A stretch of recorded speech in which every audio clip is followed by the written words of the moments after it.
WorldMag.com presents a World Forum podcast in cooperation with Moody Radio. There were good moments of the speech, but overall a not-so-global State of the Union address. Editor for World Magazine, Mindy Bells, provides a review of the President's State of the Union address for Greg Wheatley, the host of Moody Radio. She raises the question as to the specifics of where the administration could stand on foreign policy, specifically Egypt. Mindy, thanks for being with us. Thank you, Greg. What did you make of the speech? Well, I thought it was a very good speech in many ways. I thought there were some points where the president was surprisingly connected to not only the members in the chamber, but also to the American people. And then I thought there were certainly a lot of things that I had hoped this president would address that he really did not. What would some of those be? Well, I think that, for one thing, there was so much mending of fences coming together with this Republican majority that he now must deal with in the House. I thought he did that in both gracious and humorous ways. At the same time, he did not talk in any specifics or didn't highlight some of the tremendous differences that are to be resolved, for instance, on health care. As David Neff mentioned, I was very surprised that he brought up illegal immigration. Few people would put those two words together in front of a nationwide audience, and yet he did. But what he said is we will address millions of undocumented workers. Well, that leaves us all wondering, what does that mean? And this is an opportunity for a president to explain what he means. And I felt like he put out a lot of controversial topics without addressing the very wide chasm that continues to exist between Republicans and Democrats on some of those issues. I want to take a few minutes with you, Mindy. I know this is a real interest of yours, and we haven't really touched much on this with our other guests. I think this will be a wonderful chance to do it. Talk about the international and global threats. The president started by saying, in a sense, that Iraq is almost ready to be written as a success in history. I mean, he almost put it to rest, didn't he? He almost did, and he made the withdrawal of combat troops as though that that withdrawal consisted of meeting the challenges there. And we only have to look at the events in the Middle East today to know that we have many more challenges in the Middle East. And again, this goes back to my overall sense that there were a lot of good moments in this speech, but that an opportunity to lead, an opportunity to really establish where America stands on the things it can do something about, as opposed to many things the U.S. government isn't good at doing things about. It is not good at innovating. It is not good at rebuilding and refurbishing our industries and things like that. Those are things we rely on the private sector to do.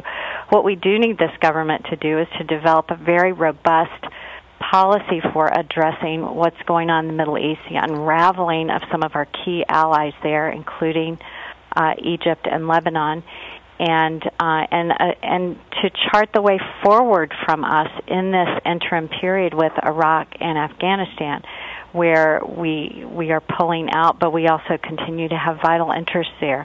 I felt like there was a very broad brush painted over those issues tonight, and I was really very disappointed. The president did say, the line, I believe, was something like, we support the democratic goals of all people.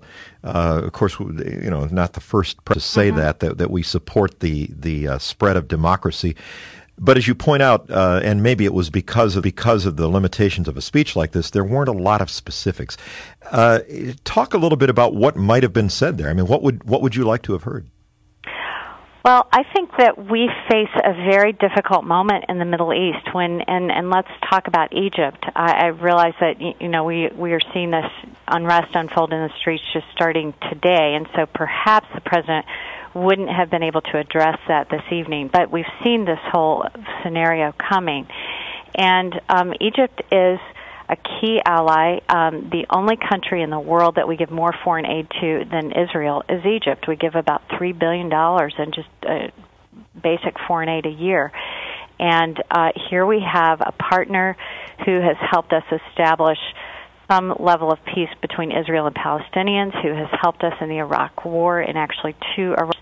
And are we going to, for instance, if we apply what the president said about Tunisia, he said the United States stands with the people of Tunisia and supports the democratic aspirations of all people. Well, in Egypt, we have a very difficult choice there, because if we stand with the mob in the street, we're not standing with the longtime president. I'm not sure we should stand with that longtime president, but I'm saying that these are very complicated issues, and I felt like they just weren't addressed at all. And I felt like there was a real opportunity for this president to speak out about religious freedom, because we have seen just some heinous attacks take place, Egypt, Nigeria, Pakistan, in just the last month.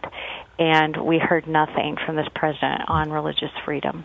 It raises an interesting question. Because the economy has been so challenging and so front and center, one wonders in a way, if that had not been true, had maybe tonight had more about it, more foreign policy, do you suppose? Sure. I think that's quite possible. But again, I think that is somewhat short-sighted. One thing that I think should be a lesson to both Republicans and Democrats coming off of the 2010 election is that American voters want politicians to do what they promised to do. And one of the things that really frustrated voters, I believe, in 2010 was the way that the health care debate was handled. And in the same sense, I think American voters want to hear from this president about the things that he can do something about. And he can certainly show leadership in this world, certainly set a tone about national security and issues of freedom around the world. I do not know that he can do something about improving technological training at community colleges, and we heard so much more. And so I really do. I feel like I'm harping here a little bit, Greg, but I really do fear that we're entering a phase where we have an administration that is focused on micromanaging our own economy, when we know that is not what will grow us out of the recession that we're in. And we do not have a president who's focused on the things that are key for any national government, and that is our national security and our ability to project an image of freedom and democracy to the world. Mindy Belz is editor of World Magazine. Mindy, let me see if I can get us to two more topics rather briefly before we run out of time here. The first is health care. The president was pretty upbeat about it and in a way sort of conciliatory. He said, I recognize you don't all agree with me. That was actually one of the lighter moments of the speech. Right. And then said, let's move on and fix it. I mean, that sounds positive. What do you think? Right. And then he actually added some specifics there. Will be good news to Republicans. He said that he would agree with Republicans to ditch this provision that we've heard so much about, which would require small businesses to file documentation on any vendor that they do business with over $600 worth of business with. He just said, let's ditch it. That's something that Republicans were planning to just hammer him with over the next few weeks. And then he said that he would be open to considering malpractice reform. That's something that Republicans also have been pushing, and he basically said, let's talk it over. So, yes, that was good news. I think that reflects a president who sees that he is going to go through just a bloodbath here over the next month with Republicans in the House, unless he can come to some terms with them on health care. What are the prospects of some movement on that, do you suppose? Well, I was very encouraged by the tone that he struck, and I think that if you look at what Paul Ryan and some of the other leaders have come out within this roadmap that includes the provisions on health care, they recognize that they can't just say repeal health care and that's the end of it. There have to be some things done, such as malpractice reform. So hopefully some things could be changed in this law that would actually make it better and make it more palatable and less onerous on Americans, and particularly small businesses. This was a very, very small part of the speech, but I do want to get this in because some people are going to be talking about this tomorrow. The president, referring to the makeup of our military, said some of them are Christian, some are Hindu, Jewish, Muslim, and yes, he said, quoting, we know that some of them are gay. Starting this year, no American will be forbidden from serving the country they love because of who they love. That's going to be, for better or worse, one of the pullouts that people are going to discuss tomorrow. I think so, and I think in a way I thought that was very irresponsible language. It had the potential to offend everyone and help no one. I don't think that most Hindus or Christians or Muslims serving in the U.S. military necessarily want their status equated with a status of whether they're gay or straight. And I think there's just been tremendous misunderstanding about this issue when it has been made into sort of a cultural, sociological issue. The original policy regarding gays in the military very much had to do with the how we maintained our standards in the military. What kind of fighting force could we have? And those are the questions that I think still remain to be answered. But the policy has been changed.